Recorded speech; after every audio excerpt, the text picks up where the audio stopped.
Hello বন্ধুরা, কেমন আছেন? আশা করি আপনারা সবাই ভালো আছেন। আমাদের এক ভাই সাইফুল ইসলাম ভাই, তার একটা প্রবলেম ছিল ছোট পেজ সেটআপ নিয়ে। তো তার পেজ সেটআপের সমস্যা সমাধান করার জন্যই আজকের লেসনটি। আশা করি আপনাদেরও কাজে লাগবে।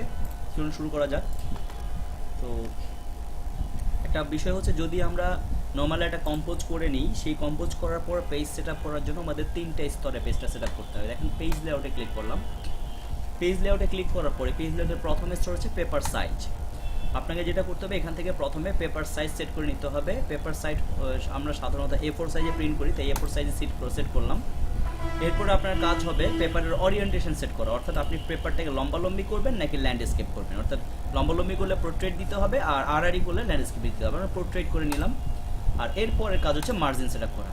সেক্ষেত্রে মার্জিনে ক্লিক করেন। মার্জিনে এইখানে যে অংশটা দেওয়া আছে দেখেন, ন্যারো মার্জিন। আমাদের ওই ভাইয়ের একটা প্রবলেম ছিল যে উনি চারদিকে 0.5 করে মার্জিন রাখতে চাচ্ছেন, টপ বটম লেফট রাইটে 0.5 করে।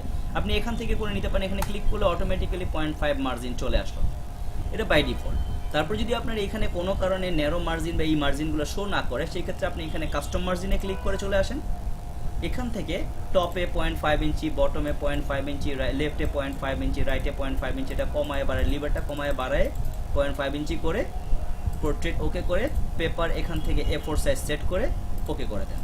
এই ছিল আমাদের সাইফুল ভাইয়ের জন্য পেজ সেটআপের একটা ছোট্ট লেসন। আশা করি সাইফুল ভাই আপনার কাজে লাগবে। আর সেই সাথে আপনারা যারা পেজ সেটআপ করতে চান, অনেকে 0.5 চারদিকে মার্জিন রাখতে চান, তাদের জন্য আপনাদের এটা কাজে লাগবে। ধন্যবাদ। আল্লাহ হাফেজ।